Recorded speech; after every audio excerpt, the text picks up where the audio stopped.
Welcome to the 100th episode of People and Strategy. I'm your host, Mo Fatalbab, President of International Facilitators Organization. People and Strategy is a podcast from the SHRM Executive Network, the premier network of executives in the field of human resources. Each week, we bring you in-depth conversations with the country's top HR executives and thought leaders. For today's conversation, I'm excited to be joined by your renowned SHRM CEO, Johnny C. Taylor Jr. Welcome, Johnny. It's so good to see you, my man. Great to see you. Normally you're on some big stage. So, Johnny, for those that don't know you, let's talk about your journey to the role of CEO of SHRM. Yes. So it's a little bit of a circuitous one, but the short version of it is I'm a lawyer, first and foremost. First a tax lawyer and then a labor and employment litigator. Yeah. And then I became an HR head for those who don't know, Blockbuster. The young lady are like, what is that? Yeah. Blockbuster. So that started my corporate So you worked back with Wayne Huizenga. I worked with Wayne Huizenga back in the early 90s. Yeah. And did I just date myself, man? Okay, whatever. But anyway, and then I went back and forth. I worked at Paramount Pictures. I worked at Blockbuster Entertainment. I worked at IEC. I've worked at a lot of companies. And then at times I was both the HR person and the head of HR and the head of legal. So I've been general counsel and head of HR at once when I was at Paramount. And then ultimately became CEO of the Thurgood Marshall College Fund. Before that, I was CEO of a search engine. Yes, me of all people. It was Ask Jeeves. We bought Ask Jeeves. I had one of the operating divisions of Ask Jeeves, yes, called Rushmore Drive. And then finally, I got a call one day from the search firm saying, we're looking for someone like you to run SHRM. And what an amazing sort of perfect job for me, because everything that I'd done led to this, and I didn't plan it that way. It isn't I aspired to be the CEO of SHRM, but that's how it all turned out. And I've been here now, I'm coming 7.5 years. 7.5 years. This month, 7.5 years. So as far as I know, it's only been Johnny C. Taylor Jr. since I've been involved with SHRM. Yes, it has. And yes, it has. Yes, it has. So over that 7.5 years, yes, what has changed at SHRM? I'll tell you two things. One, we really focused on elevating HR. When I got here, we were celebrating our 70th anniversary. And so we knew it, but we didn't articulate it. And so you couldn't really focus and rally behind it. That was number one. The second and most important thing that we've been getting to do in the last couple of years, Mo, is we're expanding our remit. When we got here 7.5 years ago, it was very much a large group of HR people talking about HR stuff to other HR people. So it was kind of very insular in some ways. Now we've gotten really bold in our vision now. And it's very much about, if it's a work thing, it's a SHRM thing. If it's a work thing, it's a SHRM thing. Work thing, it's a SHRM. So it means broad remit. All things work. We should be the go-to organization for you and resource for you. So those two things alone have probably been, if I'm reflecting on 7.5 years, those are the two things that we're really, really focused on. And what about 2025? What are you focused on for 2025? Future-proofing the organization. Okay. Which is going to be hard. And what does that mean? What does that mean? We saw technology coming, but AI is going to literally transform our profession and SHRM the business. So I'm going to break it up. On the profession side, just the other day, we saw two announcements, sort of a tale of two cities. IBM lays off hundreds of HR professionals because they fully embraced AI in the HR practice. Okay? How do we help HR professionals prepare for this AI world? The flip side is Moderna combined IT and HR. First time we hadn't seen anything like that. And the CHRO got the combined job. So that's a wonderful thing. So you've got these two things happening at once. So very much thinking about, how do we help future-proof the profession? People who are doing it, the work of HR that you did for the last 10, 20, 30 years is transformed. It's turned on its head because of technology. And so that's what we're really focused on that side. Then the business of SHRM, historically, we created big convenings, and perhaps people are convening less than they used to be. Joining, we 340 some odd thousand members. It could be that we have a new generation of people who are joiners, like they don't go to church like they used to. We do know that. That's just fact. And so there's some things happening in the broader space that are impacting our business. AI. AI will literally transform how we do business. So in the past, you had to come to us or we were a great resource for it. And we like to say you had to come to us for templates, for job descriptions, for this, that. Now you just go right to your GTP or whatever it's called, one of your chat GPT and Gemini, whoever, and you just get the answer. So do you need us? Not so sure anymore. And so we are busy thinking about what's the next version of SHRM, so that we just celebrated our 75th anniversary, in Chicago, you're with us, and we need to be around another 75 years, and you can't take that for granted. How do I know that? Because I mentioned in the beginning, early in my career, my first corporate job was Blockbuster. Yeah. And if you recall, Blockbuster was it. It was bigger than any brand today. It was on every corner. We made it a Blockbuster night. It was a part of the American sort of experience. Yeah. Friday night, families lined up to get their copy before you ran out of them at the local video store. You remember? I remember. Popcorn sitting at home, and then not. And then Netflix. And then we filed for bankruptcy. And there's one remaining store somewhere in like Oregon or something, but it's not real, in a sense. But that's the notion. I have seen that happen, and it didn't take 30, 40 years. That happened in just 5, 6, 7 years. Technology took us over. So if that happened then, imagine what could happen to SHRM in a very short period of time if me and the executive team are not focused right now on future-proofing the business. So that's it. That's really, and so future-proofing the business called SHRM, the profession called HR. That's what I'm focused on in 2025. And you say, but that's not a 2025 issue. Yes, it is, because 2026 and 2027 will be very hard if you don't address those now. It's moving fast. Yes, it's moving. God, I've never seen anything like it. Were you at Blockbuster during the wind down? I came to Blockbuster, we had about 300 stores. Okay.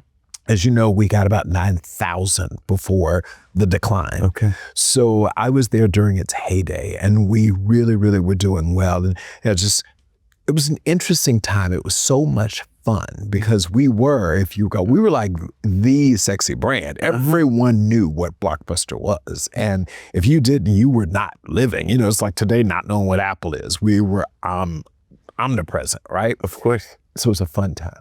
And by the way, that was the first time that was my VP of HR. That was my first head of HR. I was head of HR for North America. Okay. And that's where you fell in love with HR? Mm-hmm. Yeah. So as you're talking to other CEOs, yes, what are their concerns right now? Well, so great question, because I was just at an event now 3 weeks, maybe a month ago, and 92, can't name them because it was Chatham House rules, not even who was there, but big companies, company CEOs, all the names you would know. And there were two conversations going on. I mean, every table we break out, tariffs and talent. There are only two things that they're talking about right now. Now, obviously, they're talking about a whole bunch of things, but these dominated the conversation. So tariffs at a level of uncertainty, expense that you can't control. You're selling cars, you produced a car for $25,000, and now someone drops a tariff on top of it that makes 50% higher. That's something that's really difficult for you to manage. So, and it therefore makes all CEOs think globally. Even if your business is just a domestic business, you likely receive part of your parts or whatever. However, almost all of us have to think about the impact of tariffs. Yeah. As consumers, we do. Yeah. So big conversations around that. And it impacts us at SHRM because if we are nonetheless a discretionary spend. So if I, as a CEO of another company, have to spend more money producing my product or whatever, then I'm less likely to let my people come to a SHRM conference because that's discretionary spend. That's an area that I can cut. No travel, this, professional development, et cetera. So anyway, tariffs. Talent. I was really surprised, pleasantly surprised, that it dominated the conversation along with tariffs. Tariffs, I think, are a momentary thing. It'll be sorted or not. What I heard consistently CEOs saying is, I'm struggling to find enough of the right talent. And what does right talent mean? The skills, work ethic, attitude, generally, who fit within our culture. So it's just all of these things. And then, interestingly, they were talking about things like demographics, how big the world has gotten, but how old America has gotten. Oh. The aging, we call it the browning and graying of our country at once. It is, of course, diverse far more diverse than it's ever been and not as diverse as it's going to be from a race and ethnicity standpoint. But it's also graying. People are looking like us a little bit, you know. What do you mean us? Right? More than half of the U.S. population workforce, 168 million people in the workforce, but more than half of them over 45 years old. How about that? So this is, and over the next decade, people 65, 55 and older are going to take more than one half of the jobs. I mean, so the workforce is going to be predominantly us, and we've never seen that before. Usually you have this big group of young people coming in, and Americans stop having children in meaningful numbers. So we have a birth rate challenge, a replenishment rate challenge, which creates a whole bunch of challenges for CEOs, because what's the next generation going to look like? So some countries have opened up their immigration policies for that very reason. How do you think we are going to be impacted? So Japan is a classic example where they did not. I mean, if you think we have a no border policy, Japan had a real no border policy. Like that was it. And so you wake up and Japan has a real problem. In fact, I read a stat the other day that said Japan sells more adult diapers than baby diapers. Ooh. Fact. Looked it up to confirm it. So it's this idea that they've aged out. To your point, one of the opportunities is you can't make more babies.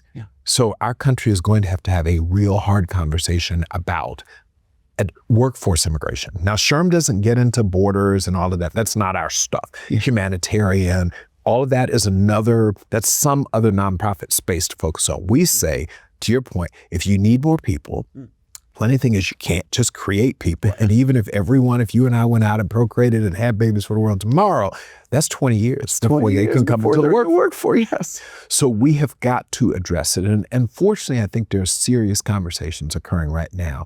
And they've been occurring, right? It's a tough topic. How do you bring in the workers that you need to complement and supplement your workforce needs, while at the same time ensuring that you have safe borders and you know who's in your country? Yeah, that's what the politicians do and the policymakers.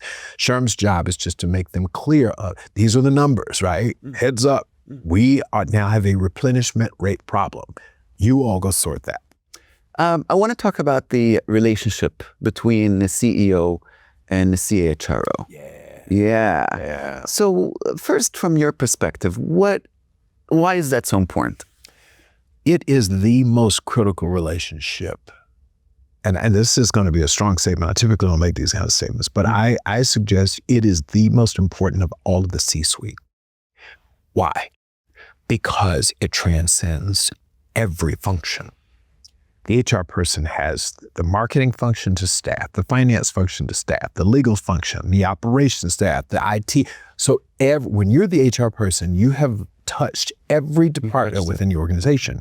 You also have your fingers on the pulse of the organization because you hear from people from the ground up what's going on. And if the CEO, who I think is the chief culture officer, at the end of the day, as much as you're CEO, but you're also the CCO, the way this thing runs is you understand what's going on deep within your organization. What is the ethos of your organization? How do things happen here? And so guess who has an insight? The CFO is very much focused on the CFO stuff. Technology people, very much so. And not to suggest that, executive teams and the collective don't work together, but HR just has this very interesting vantage point across the organization. I call us the keepers of the culture. The keepers of the culture. And so if you're the CEO, and I know in my role, I want to know what's happening within the culture of what is SHRM. And HR just has a special vantage point. So that means, and this is what happens. So HR knows what's happening, but HR has to have, the CHRO has to have a deep relationship, one of trust, the confidant nature with the CEO. If that's absent, no matter how great you pay people, no matter how great you professionally develop people, you can do all of the tactical parts of HR, but if you are not a confidant to the CEO, you are not being maximized. And what do CHROs need to know about the role of the CEO? Two things come to mind. You eat it, you sleep it, it is an all-consuming job. So it's exhausting. And I think CHROs and all members of the C-suite need to understand the CEO this is his or her baby. It's your life. It's your life. It's your life. And there really is no time that I don't think about SHRM. And to that point, I'm always representing SHRM. Once you're the CEO, you are the visible sort of personification of a company. So if I'm at Lowe's or Home Depot shopping, and people say, that's the CEO of SHRM. That means I'm never off. You're never off. Most of my employees can go off and they can disappear. And if they don't have their SHRM stuff on, then no one knows where they work unless they ask. I'm stopped in the airport. I'm stopped at Lowe's. I'm stopped everywhere, grocery shopping, because people know. And that's it's an exhausting job. And it's a lot of pressure. It's a lot of pressure. So I remind them, so those days when I'm a little irritable, well, just imagine having to be on forever at all times. The only safe spaces in your house. And frankly, if something goes on in your house that leaks out, that could impact you and the company. So you're always on. It also becomes your identity. Oh, that's the danger. So I will tell you, it's positive, but it also is your identity. And because CEOs typically don't last, I think the average now is 3-4 years. Think about that. You have wrapped yourself up. Because it's all consuming, you've defined yourself by the job, and the job is defined by you. And so there you go. So how can the CHRO support their CEO in that capacity? You'll surprise you what I'm going to say. It's as much about mental wellness as anything else. Forgetting mental wellness, helping your CEO keep his or her mind in a good place, decluttering it, dealing with the bad days, focusing on the good days. The right CHRO is coming in and saying, I know what you're up against. Let me help you, because if you are performing well, we're all benefiting from it. And that's where the CHRO is at their best, is when you can help your CEO perform at his or her best. In some ways, you're sort of the special assistant, executive assistant to the CEO in some ways, because your job is to ensure that he or she is unencumbered in the right headspace so that they make the right strategy decisions and tactical decisions so that this whole thing floats and payroll's made every 2 weeks and everything's good. And what advice do you have for CHROs out there, or aspiring CHROs, for what they need to do to prepare? To be the best they can be in that job. So I have this real simple rule about 3 C's. And I'm a lawyer, so alliteration works. Number 1, you must be competent. You must be the smartest person in your executive team about people issues. And you study it. There's no reason to have a general counsel or legal person in the room and everyone else knows a lot better than him or her. We oftentimes get into these roles and don't know HR. So competency is number 1. The second one is that confidant relationship the only way you're going to prepare to be a CHRO one day, you've got to begin building deep, deep trust relationships with the executives that you're working with before you work with the ultimate executive, the CEO. And then that third C, so it's competence, it's confidant, becoming a confidant, and then it's courage. That is something that no one can teach you. You have to dig deep, deep within, but having the courage to come and talk with that CEO and explain the good and the bad, to tell your colleagues around the table, like, I know you're so smart, you know what you're doing, but let me tell you how people operate. And if you don't do this, this is what's going to happen. So it's just those 3 C's. If you can master that, you'll be a phenomenal CHRO. But it's not 2 of the 3. The best CEOs, the successful CHROs, I should say, master all 3, and it's hard. Because it's your EQ and your IQ. How do you encourage the courage? I've debated whether or not people are just born with a certain amount of courage or you can develop it. So I encourage it by doing things like this conversation, just talking about it. Like saying it's not good enough to be a brilliant person, but not have the courage to step up and call things what they are, truth sayer, etc. We talk about it. That's the best thing that SHRM can do, is to talk about it. Now, one thing you can't be, and I try to explain it this way, you can't be courageous without being competent. I've seen people jump out there and say something in a meeting, and it's like, based upon what? Our people need this. Why? So yeah, you have the courage to speak up, but you didn't have your stuff in order. You didn't know the data. You didn't collect the info.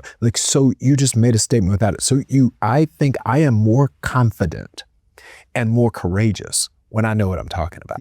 We talk about preparation. When I'm prepared, I then can become courageous. Absent that, I'm a fool, right? It's just like anybody can say anything and raise hell, but getting called on it and being able to respond right away when you're being challenged on it, sticking to your position. So we talk about it a lot, but it's based foundationally in competence. Yeah.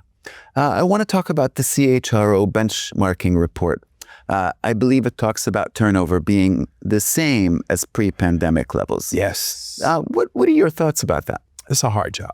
It is a hard job for all the reasons that we've discussed.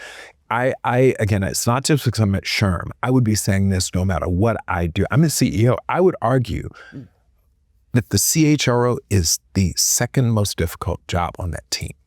Mine is number one as the CEO, but the CHRO, and it is because you carry all of that. Every employee, and the more that you have, you got 80,000 employees, one of them could do something that goes viral. Right? When COVID happened, we began to fully appreciate what the CHRO had to do. Yeah. They didn't just have to take care of their HR people. They had to take care of everyone else's people. Yeah. And so you understand how difficult the role is. And I keep saying it sounds like but when I tell you, that's it. What can CHROs do to reduce that turnover? Hire really strong, talented people. Number one, your people have to be incredibly sharp. You can be a star, but if you stack yourself or surround yourself with average people, you're going to fail. So that's number one, is hiring other really smart HR talent. Number two, and this gets back to this concept of mental wellness. You really do have to take some time for yourself. You've got to step away from this and, rejuvenate, kind of reflect. And so that is, we don't do enough of that because that CHRO runs almost as much as the CEO, sometimes equal to the CEO if they're doing their jobs right. And you get consumed. One day you're working on strategy and then the next day one of your employees loses a family member. And it's a very personal thing that you have to dig down into and spend time with this person and bring them out so you don't leave it at the office. You literally are consumed with what's happening because you know everyone's story. The benefits program reports to you. So you know it when other people in the organization don't know it, can't know it, the law doesn't allow them to know it, et cetera. Sometimes even their boss can't know when you know. So you're just dealing with a lot. So I tell HR folks in terms of turnover, before you burn yourself out, you've got to seek therapy and counseling because you're carrying the burden and the weight of the entire organization. The other thing we talked about quite a bit is the skills first hiring. Tell us why that's becoming more and more important. I know that a lot of companies are turning to it, but some may not be there just yet. Well, we don't, you mentioned it, we don't have enough people. I mean, it's kind of simple, And so in times past, when you had all of these young bumpers coming out with all of their bachelor's degrees and MBAs and everything, you could choose. Now we don't have that. So there are more open jobs than there are people looking for jobs. And therefore, we've got to rethink talent and what we think talent is. Historically, we relied on the degree and multiple degrees as a proxy for smart and competency. And now we don't have that luxury. So we said we've got to, and so there's two reasons for it. One is we need the people. And we said, let's start right now figuring out what the talent is. Who can actually do the job? Let's lead with skills first, not degree first. Yeah. And we're not anti-degree. Let's be clear. I don't want anyone thinking that SHRM is anti-degree. I have a degree. I got multiple degrees and I want my kid to get one, all that good stuff. But we do understand that you can't solely make decisions based upon if someone has a degree, from what school, where were they in their class, et cetera. There are other factors there. First and foremost, can you do the work? And you got to do the work. You can have a degree, but not be able to do the stuff I need you to do. Yeah. And especially when you think about the trades. We need welders, we need carpenters, we need people to do these jobs, all of us. Let something happen in your house, your plumbing backs up. You don't need a PhD from MIT. You need someone who can come solve this problem, right? So the skills part is actually born out of necessity. From a talent standpoint, business can no longer operate if we don't start looking at what people can do versus what degrees they've attained. That's number one. The other side of it is what it's done for society. We have overlooked a lot of talent historically because of this over-reliance on the degree. And so that has become like the thing now is we're saying, imagine how we could unleash the talent. You talk about the need for immigration reform, workforce, workplace immigration reform, got it. But we have talent right here in this country who we aren't taking advantage of because we don't think they have the credential. And if we could simply ask them and somehow ascertain if they have the skills to do it, then we could solve some of our talent shortages. So that's why we do it for the good of the people. We do it for the good of the organization. Imagine there's dignity in work. So imagine being rejected and rejected forever because you didn't have the degree. And then all of a sudden someone says, guess what, Mo? You can actually do this. We now know you now can provide for your family, yourself, your community, etc. So this is good for society. And that's why we are leading the charge with skills first. How can HR leaders make those changes in their organizations? Yeah, so it's a sales job at the end of the day, because we have historically been so reliant on the degree. Convincing a hiring manager, even if you got past the talent acquisition organization, right? And I think increasingly HR practitioners are good with that. They're like, got it. We should look at people for what they can do. Got it. Convince your HR people is number one. But after that, you've got to sell it to the hiring manager because that's who's going to make the decision. And that literally requires that confidant relationship where you say, listen, here are three people. The best talent is the young lady without a degree. But here are her skills. I can articulate them. She can show you how these tie directly to what you want. Give her a shot. Yeah. That's what we're doing now as HR professionals, is selling this within our organizations, using our influence and our relationships to get people, and then just hire one. And when he or she works out, then that manager is more willing to do it going forward. So we introduce it at HR when we screen. As we look for talent, you ensure that you don't degree desired. Sometimes you don't mention degree at all. You say, here are the 10 or 12 things that you must be able to do. And if you can prove to me that you can do these, we don't even mention in the job description increasingly the degree at all. If it comes with, if you have a degree, great, but you don't have to. So that's what we're doing, is orienting the organization. That's hard because our country, this isn't just your business, but culturally, we value that degree. You want your kid to get to 18, your 17-year-old boy to graduate next year and go to college. And if he doesn't go to college and goes to the military, you still want him to get a degree part-time, right? You want that college degree. That's the part of the American dream. Yeah, absolutely. So back to the CHRO. Yes. And this changing landscape that we're in. What do you think the next 5 years looks like? And what do CHROs have to be mindful of as they go into those next 5 years?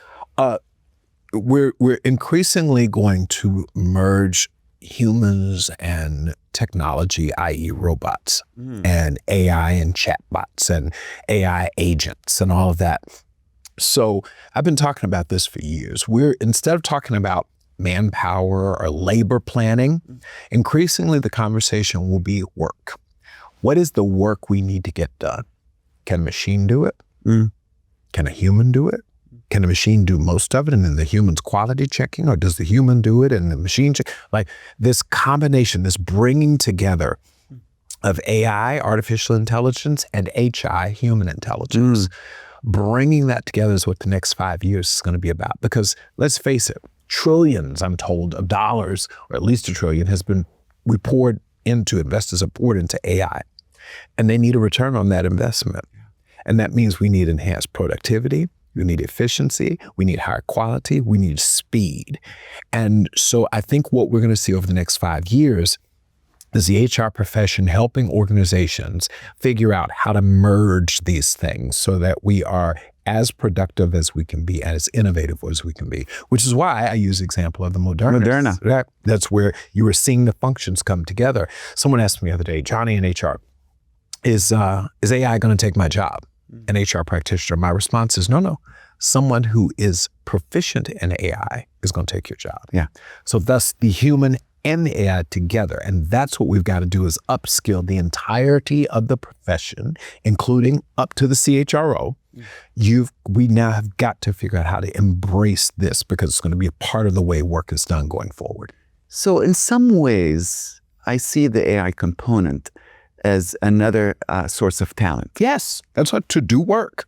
Yes, to do work. To do work. Again, we used to always talk about labor planning, how many people we need, or, and it's different. What is the work? And some of the work will be done by people. Some will be done by machines. And that's a big shift for us. I often refer to the movie Hidden Figures. Mm-hmm. Remember that movie? Yes. For those who don't, it's a great movie, but 3 or 4 African-American women in the South who worked for NASA. Mm-hmm. And they were called in that movie computers. Uh-huh. Because they were mathematicians, statisticians. They were brilliant women, right? Yeah. Well-trained scientists. And they helped put man on the moon for the U.S. Yeah. And then all of a sudden, IBM created a machine. Yeah. Now, we didn't call them human computers because there was no machine computer. Now, technology and human had to come together. Yeah. First, they had to all reskill, right? Because their jobs went away. I no longer need you to write out these long calculus trend. No, the machine will do all of that. So now you got to figure out, do you just go away and cry and die, or do you say, I'm going to reinvent myself? And they reskill themselves to either design new computers, repair the computers, program the computers. They had to find new jobs, okay? So now that was the introduction of technology and human beings doing work. Yeah. The machine took ATM machines. Yeah. Remember, there were tellers everywhere. There were tellers, that's right. And you stood in line. Now all of a sudden, I don't have to interact with a person. So that job went away. Yeah. Right? And now there's a new job. So that machine is doing the work, counting out money that a human being used to do. And now that human being is doing a different type of work. Perhaps you're fixing those machines. Maybe you're loading the money in those machines, those ATM machines, et cetera. So that's what we are seeing. And I think we're at that moment again where there's an introduction of this new technology that is literally going to, yes, it's going to take some jobs.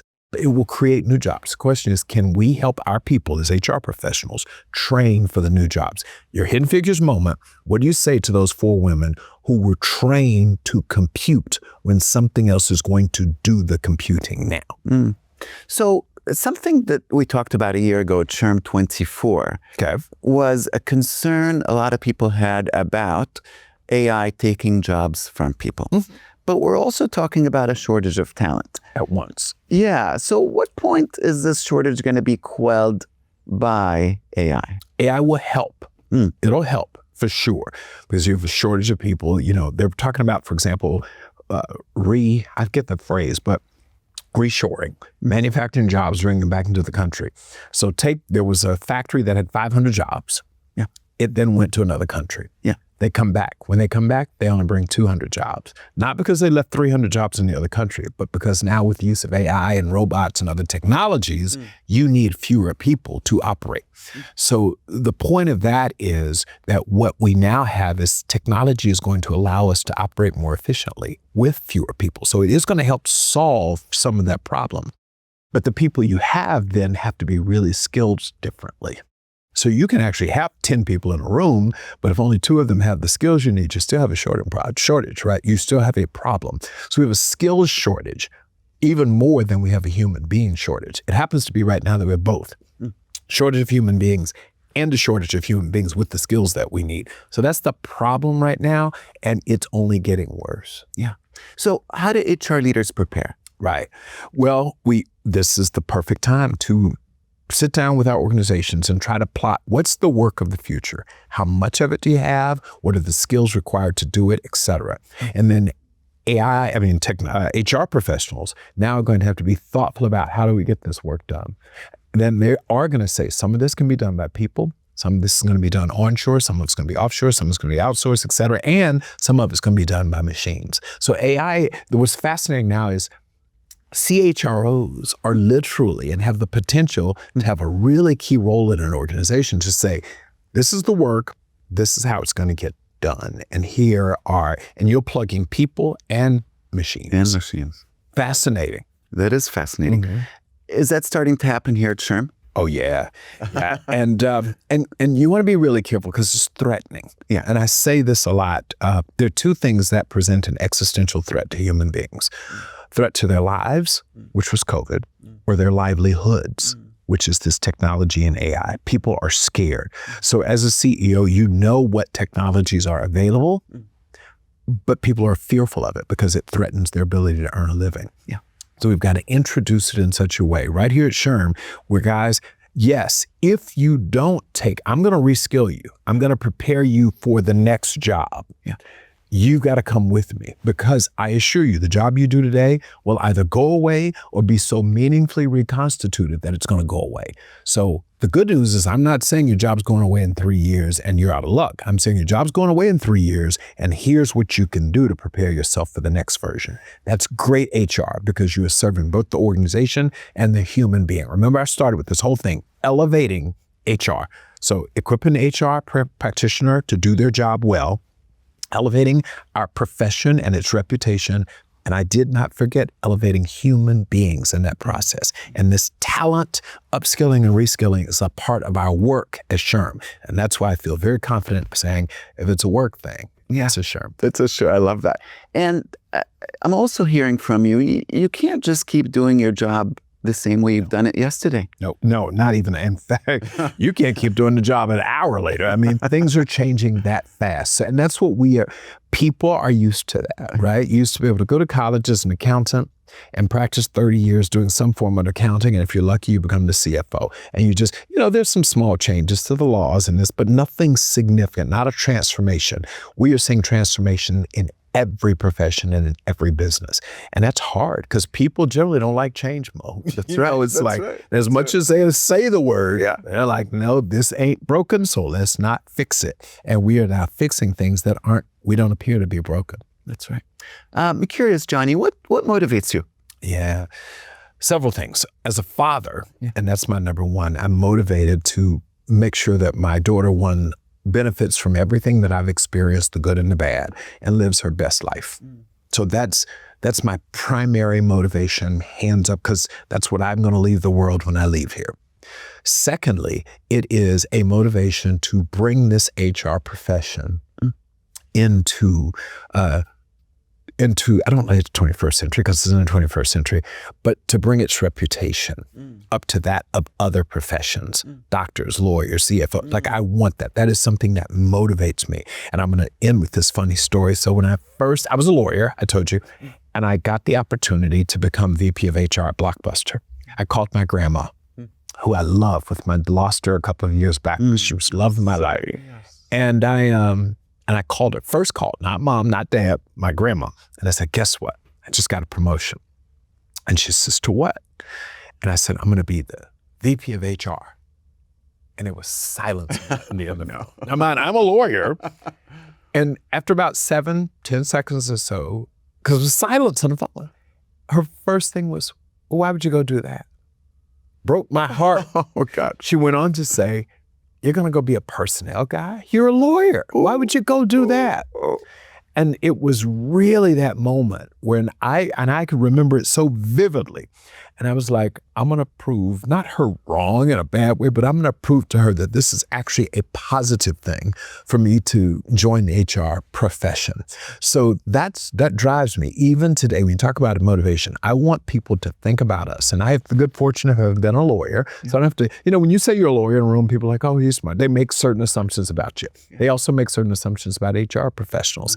I am absolutely laser focused on raising that up so that people are like, oh, that's something I want to do. Something that will make your grandma proud. Make it aspirational. That's right. I think that's wonderful. Thank you.